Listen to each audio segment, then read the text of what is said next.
Hola Osvaldo, ¿cómo te va? Hola Guille, ¿cómo estamos? Bien, bien, bien. Para lo que el oficialismo esta semana era considerada una semana clave, Es el oficialismo aquí en la provincia de Santa Fe. el oficialismo en la provincia de Santa Fe, parece diluirse en las últimas horas. Digo clave porque se esperaba el pronunciamiento de los legisladores sobre la posible reforma constitucional de la provincia. A ver, se está juntando números para ver si se alcanzan los 34 diputados que son necesarias para lograr la aprobación de una ley que declare necesaria la reforma constitucional, porque está establecido constitucionalmente que para promover una reforma constitucional, la ley que la declara necesaria necesita una mayoría agravada de 2/3, ¿no? Esos 2/3 son los 34, 35 diputados. Ya en lo- el Senado ya- los tiene. Ya lo tiene en el Senado, sí. Pero, y es las 2/3 partes de cada cámara. El oficialismo tiene 28 asegurados, entonces los otros 6 tienen que salir a buscarlos en los vecinos de al lado. ¿Cuál será la actitud de Granata? ¿Cuál va a ser la actitud del peronismo? ¿Cuál va a ser la actitud del peronismo? ¿Va a ser unívoca o el peronismo se va a cortar, como pasó con la reforma judicial? ¿Cuál va a ser la actitud del Frente Amplio por la Soberanía, del Frade, Balaguer, Palo Oliver, o eventualmente el sector Vida y Familia, encabezado por Natalia Armas Belavi? Digo, allí tendrá que salir a pescar para poder conseguir esa cantidad de votos. Que algunos voceros del gobierno dicen, Puyaro en esto, 0 pila. De acá para afuera. Está. Bueno, consideramos importantísimo encabezar este programa con un hecho que fue muy conmovedor en Santa Fe, fue muy impactante en Santa Fe, y que en las últimas horas tuvo repercusiones en el Senado de la Nación, porque se llevó a cabo una suerte de audiencia pública, fueron seleccionados algunos casos para tratar de redondear el proyecto sobre falsas denuncias en delitos contra el honor, es decir, delitos contra la integridad sexual, abuso sexual, violencia de género. Y uno de los casos seleccionados fue el del profesor Juan Trigatti, que lo tenemos aquí. Después del padecimiento de varios años, un tribunal en forma unánime fue absuelto por este tribunal, y Fernanda de Luca fue la expositora, digamos, la esposa de Juan Trigatti, que se tuvo que convertir con el tiempo de padecimientos en abogada defensora, fiscal, juez, bueno, en fin. Los tenemos aquí a los dos. Gracias por estar aquí. Hola, muchas gracias a ustedes. Buenas tardes. Fernanda, tenemos entendido que fueron testimonios durísimos, ¿no? Contanos un poco. Sí, la verdad es que en todo este tiempo que nosotros hemos vivido esta experiencia, hemos conocido un sinnúmero de casos similares a los que se expusieron en el Senado en esta oportunidad, donde se encuentran diferentes realidades, ¿no? De denuncias inverosímiles, falsas, donde se utiliza un hecho de violencia de género o de abuso sexual para desprestigiar o para lastimar o para tomar venganza por una persona o para pelear por la tenencia de los hijos, o en el caso de los docentes, cuando un hecho de estas características se desata como una sospecha y no es bien abordado por la justicia, ¿no? Entonces, bueno, hay varias razones por las cuales esta realidad de las falsas denuncias se está extendiendo a lo largo del país, destruyendo muchísimas vidas y sobre todo también poniendo en juego todos los elementos y las herramientas que el Estado ha generado para proteger a las verdaderas víctimas de violencia. Y en este caso fueron convocados al Senado algunos casos representativos de todas estas historias. Entre ellas estuvo la del abuelo de Lucio Dupuy, que ya todos conocen. Estuvo la mamá de Facundo Díaz, un profesor de Tierra del Fuego que se suicidó, ni bien recibió una denuncia falsa de abuso y no alcanzó a escuchar el sobreseimiento porque se quitó la vida antes. Se expuso también la realidad de una instructora de helicópteros de la ciudad de Buenos Aires, de la policía, la primera instructora mujer que perdió todas sus fuentes de trabajo debido a una falsa denuncia de su pareja, que era un alto policía alto jefe de la policía. Y también, que fue muy conmovedora, se conoció la historia de una joven de 18 años que cuando tenía 14 años, por un enojo con su papá, lo denunció falsamente. Había empatizado mucho con la historia de una amiga que había sufrido abuso, y en un momento de rebeldía, para esquivar los límites de su familia, denunció a su papá. Y cuando quiso retractarse, la justicia no la tomó en cuenta. Y ella va narrando cómo intenta decir que en realidad eso había sido una mentira, y su papá hace 4 años y medio que está preso. Ella tiene ahora 18 años. Entonces, bueno, a través de esos testimonios, lo que creo que fue importante poner en evidencia es la necesidad de una justicia que pueda contemplar estos casos. Falsa la justicia. Creo que en realidad Porque que alguien interponga una denuncia falsa es parte de la vida. Exactamente. ¿No? Creo que la gran responsabilidad en esto, y creo que también por eso es importante esta ley, que no solamente pena a las personas que falsamente denuncien y que se compruebe que así lo hicieran, sino que también pena a los peritos, a los intérpretes, a los operadores de la justicia que se valen de estas falsas denuncias con otros fines, ¿no? Que creo que es lo grave, que el Estado, que debería estar protegiendo, esté utilizando estos mecanismos. Juan, en tu caso, ¿qué fue lo que... A ver, uno trata de entender, ¿no? Esta falsa denuncia, esto... ¿Hubo alguna venganza? ¿Se quisieron cobrar algo? ¿Qué fue? No, nosotros la verdad que en ese sentido no creemos que haya sido una animosidad contra mi persona, contra mi familia. Incluso hablamos con muchos compañeros de trabajo en esto de que le podría haber pasado a cualquiera, digamos, que se dio por una situación mal abordada por la justicia, que eso es lo más indignante o lo que más le sorprende a uno, porque como decís vos, una falsa denuncia o a lo mejor una sospecha, ¿sí? que no alcanza a ser denuncia o que se convierte después en una denuncia por una mala operación de la justicia, de los operadores judiciales. Eso es lo tremendo, digamos, que no se haya podido acompañar de una manera donde se podría haber dilucidado de otra forma todo esto. Incluso ni siquiera con el resguardo de las cámaras, como decíamos nosotros, que es uno de los tantos puntos que ha dejado expresado el fallo judicial y los fundamentos, digamos, ni siquiera con eso, que podría haber sido una prueba irrefutable, digamos, porque estaba a las claras las imágenes, se preservó por parte de la justicia.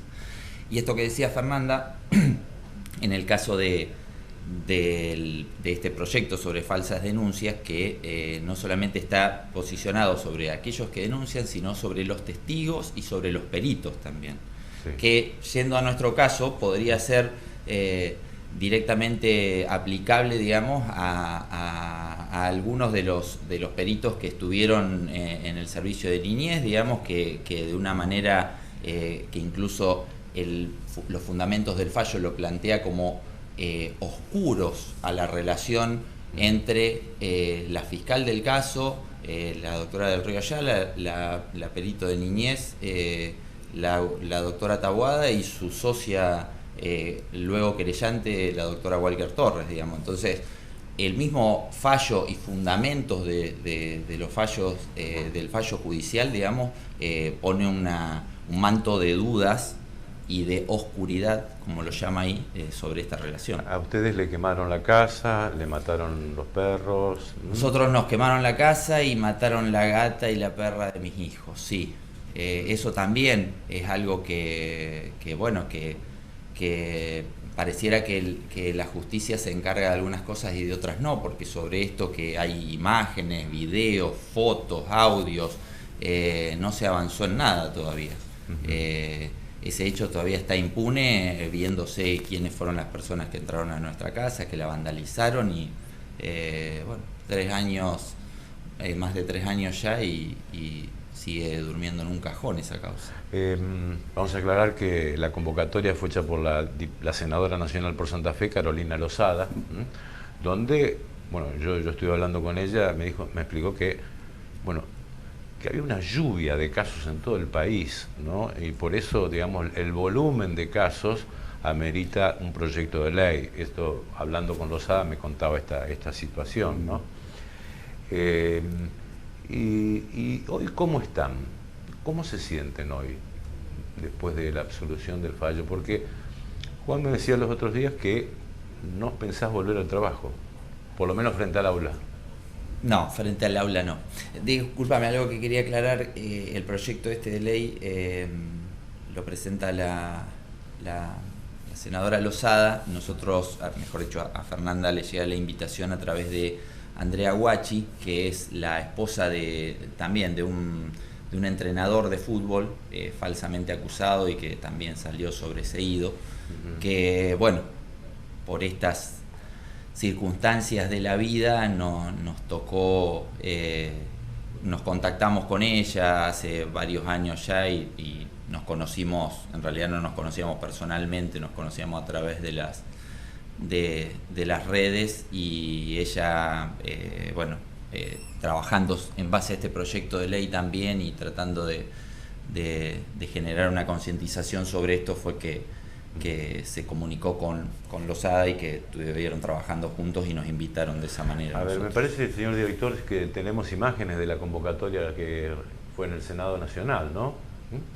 Ahí están algunas de las imágenes. No sé si hay audio también. Falta de diligencia para preservar los registros fílmicos que hubieran evitado estos 3 años de sufrimiento para Juan y para 5 niñas, y quiero creer que también para esas familias. Yo no puedo decir a ciencia cierta de que alguna tuvo la intención de generar una falsa denuncia.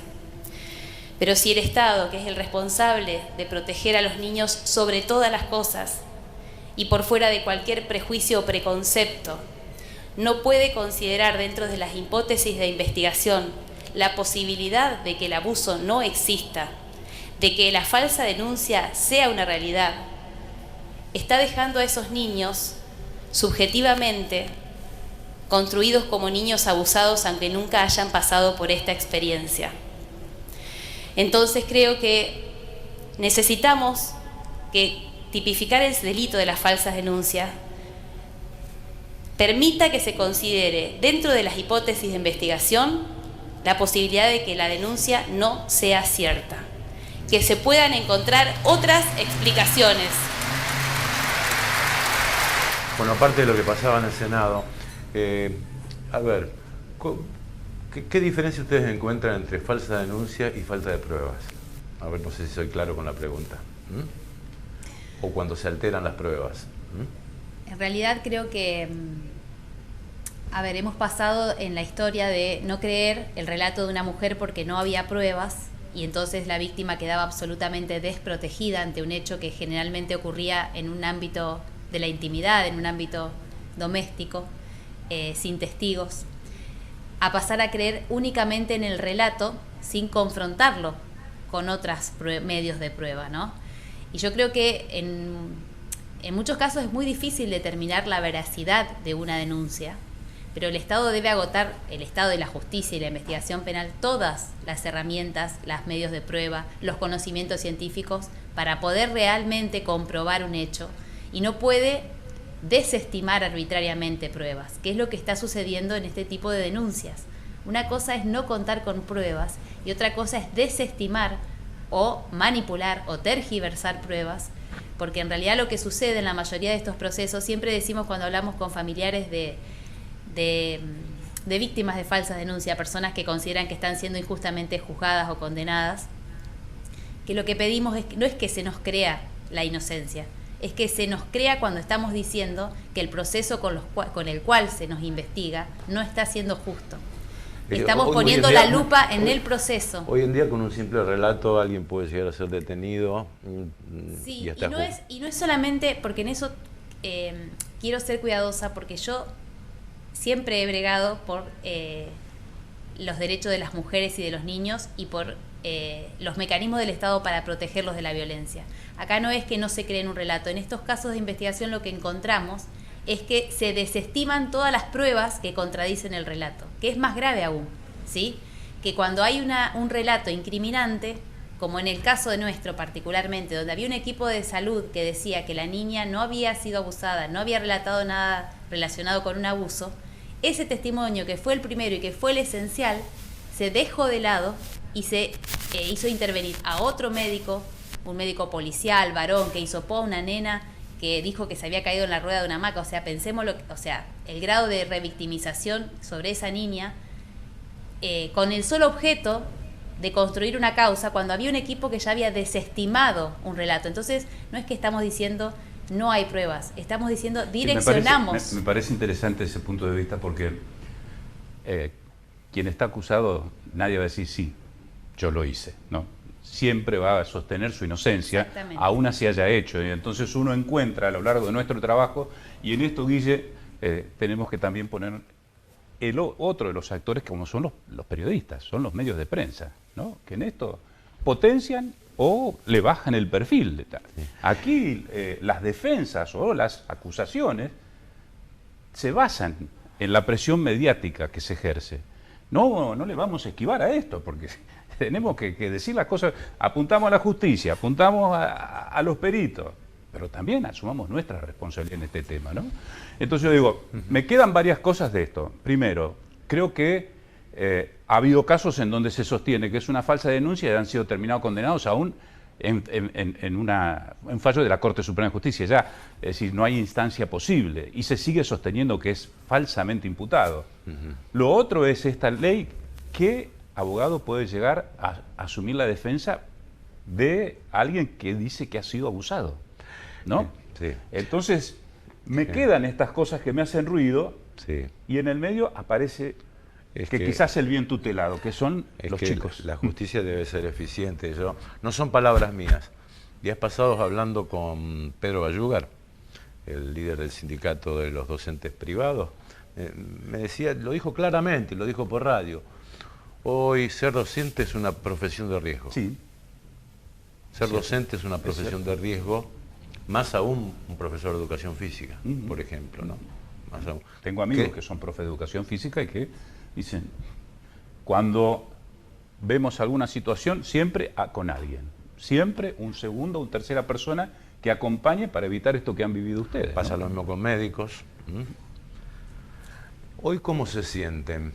A pesar de que hay una apelación del caso, ¿se sienten más aliviados? ¿Se sienten con más confianza? ¿Pudieron recomponer, digamos, lo que son los afectos fundamentalmente? Bueno, los afectos la verdad es que fueron los que nos han sostenido. Sí, no, en su caso, pero... Creo que realmente se han potenciado. Hablando de la reacción social de mucha gente, desde la quema de la casa hasta la muerte. Hay temores que permanecen, hay temores sobre nuestra seguridad que permanecen, y que creo que eso va a ser difícil, ¿no? La confianza con la que transitamos la cotidianeidad se ve afectada. Creo que estamos mucho más esperanzados porque en realidad la manera en que se expuso toda la situación durante el juicio y se plasmó en el fallo también da cuenta de que la justicia nos vio, de que la justicia no solamente nos vio a nosotros, sino que vio este proceso de investigación tan viciado que nosotros veníamos denunciando, y eso la verdad es que nos fortalece muchísimo. Si bien sabemos que esto va a ir a una apelación y que habrá otro tribunal que vuelva a valorar las cosas, pero de alguna manera hay cosas que se han plasmado en este fallo y que son muy contundentes. Y respecto, bueno, a nuestra vida cotidiana, es creo que un proceso más largo el que nos va a llevar volver a poner las energías en la cotidianeidad, ¿no? Que durante estos 3 años estuvo abocada a un proceso de mucho estrés, de mucha batalla permanente, ¿no? Y que bueno, en eso también perdieron a lo mejor el eje otras cosas más normales de la vida diaria. Ahora, ¿qué pasa con las chicas o las niñas que fueron supuestas, presuntas víctimas de esta situación? ¿Qué pasa con esas nenas? La verdad es que esa es una gran pregunta. ¿Qué está haciendo, qué ha hecho el Estado durante estos 3 años por estas niñas, ¿no? La verdad es que no tenemos información directa. Lo que sí estamos trabajando y bregando para que en la provincia de Santa Fe se implemente un protocolo de abordaje de niños, niñas y adolescentes en situación de abuso, que existe y no se aplica, y que hubiera sido el que hubiera evitado que estas niñas sean sometidas a todo este manoseo por parte de organismos del Estado que debían protegerlo. Creo que eso sí es algo que... ¿Cuál sería el manoseo, Fernanda? El manoseo es que a una niña que fue a un hospital, luego la haya revisado otro médico y luego la haya revisado un tercer médico y que haya sido abordada por un servicio local de niñez sin tomar contacto en ningún momento con el hospital que intervino en la primera instancia, que la haya vuelto a entrevistar y que haya formulado, o sea, con el solo objeto de formular informes para la fiscalía, sin ninguna otra intención. A una niña de 5 años, en el término de 48 horas, estamos hablando de que la entrevistaron 5 personas. En realidad, nadie ha mirado a esta niña en ese periodo de tiempo, ¿no? Hay una frase que ella dice en un momento: yo no quiero que me revisen más. Nadie escuchó a esa nena, ¿no? Entonces, en este caso lo que se ha hecho es diseccionar a una criatura para obtener una prueba incriminante. Y eso es gravísimo. Y nos ha costado mucho que en todo este tiempo, en estos 3 años, alguien nos escuche, y más allá de la defensa, por supuesto, nos ven como al acusado y a su esposa, pero intentamos todo este tiempo que se vea lo que se hizo con estos niños. Y esta es una muestra de lo que se ha hecho con niños en la justicia en Santa Fe y en manos de operadores del Estado. Un caso que pudimos hacer visible, pero es el proceder que se llevaba adelante en el abordaje de situaciones de este tipo con niños tan pequeños, ¿no?